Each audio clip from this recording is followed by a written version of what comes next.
আজকের ভিডিওতে আপনারা দেখবেন নোডএমসিইউ ESP8266কে কিভাবে রিসেট করতে হয়। আপনার কাছে একটি নোডএমসিইউ আছে বাট কোড আপলোড করলে আপলোড হয় না বা কোড এক্সিকিউট হয় না। নোডএমসিইউতে অনেক রকম কোড আপলোড করলে কোড ওয়ার্ক করে না, তাই নোডএমসিইউকে রিসেট করতে হয়। এই ভিডিওতে দেখব কিভাবে ফোন দিয়ে নোডএমসিইউকে রিসেট করতে হয়। চলুন আজকে ভিডিওটি শুরু করা যাক। প্রথমে চলে যাব প্লে স্টোর অ্যাপে। দেন অ্যাপে যাওয়ার পর এখানে সার্চ করব Arduino droid. Arduino droid search করার পর এই অ্যাপসটি শো করবে, এটিকে ডাউনলোড করে নেব। যাদের অ্যান্ড্রয়েড 10 এর নিচে তাদের অনেক সময় প্লে স্টোরে এরকম শো করতে পারে। ভিডিও ডিসক্রিপশন বক্সে একটি লিঙ্ক দিয়ে রাখবো, সেখান থেকে ডাউনলোড করে নেবেন অ্যাপসটিকে। দেন ডাউনলোড করা হয়ে গেলে এখন আরডুইনো ড্রয়েড অ্যাপসটিকে ওপেন করে নেব।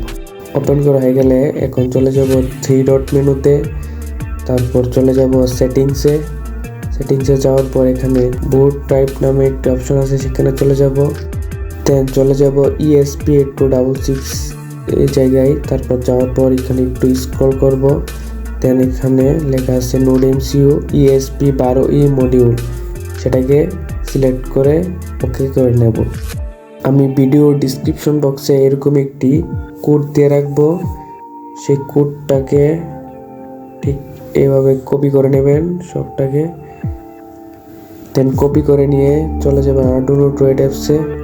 যাওয়ার পর সেখানে এটিকে পেস্ট করে দেবেন। দেন পেস্ট করে দেওয়া হয়ে গেলে এখন এই জায়গায় কম্পাইল অপশন আছে, সেখানে কম্পাইলে ক্লিক করে ইয়েসে ক্লিক করবেন। দেন কম্পাইল শুরু হবে, হতে কিছুক্ষণ সময় লাগবে, একটু অপেক্ষা করবে।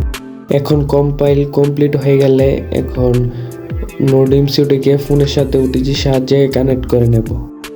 এখন কানেক্ট করা হয়ে গেলে এখানে কম্পাইল অপশনের সাথে আপলোড অপশন আছে, সেখানে ক্লিক করে ওকেতে ক্লিক করব। দেন আমাদের কোড আপলোড হওয়া শুরু করবে। কোড আপলোড হতে কিছুক্ষণ সময় লাগবে, অপেক্ষা করবেন। এখন কোড আপলোড হয়ে গেলে এখন আমাদের নোডএমসিইউটি রিসেট কমপ্লিট। এখন যেই কোনো ফাইল আপলোড করলে নোডএমসিইউটি ভালোভাবে ওয়ার্ক করবে। অনেকের অনেক রকম প্রবলেম হয়, আরডুইনো ড্রয়েড ইনস্টল করলে সেখানে বুট টাইপ থাকে না অথবা এরকম শো করে। এরকম হলে আমার ভিডিও ডিসক্রিপশন বক্সে একটি লিঙ্ক দিয়ে রাখবো, সেখান থেকে অ্যাপসটি ইনস্টল করে দেন নোডএমসিইউটিকে রিসেট করে নেবেন। তারপরেও যদি ভিডিওটি দেখে কোনো জায়গায় অসুবিধা হয় তাহলে ভিডিও ডিসক্রিপশন বক্সে আমার হোয়াটসঅ্যাপ নাম্বার এন্ড আমার ফেসবুক আইডি দেওয়া আছে, সেখানে আমার সাথে যোগাযোগ করতে পারে। ভিডিওটি যদি ভালো লাগে থাকে অবশ্যই একটি লাইক এন্ড একটি কমেন্ট করবেন এন্ড চ্যানেলটি সাবস্ক্রাইব করে আমাদের পাশে থাকবেন। ভিডিওটি দেখার জন্য ধন্যবাদ।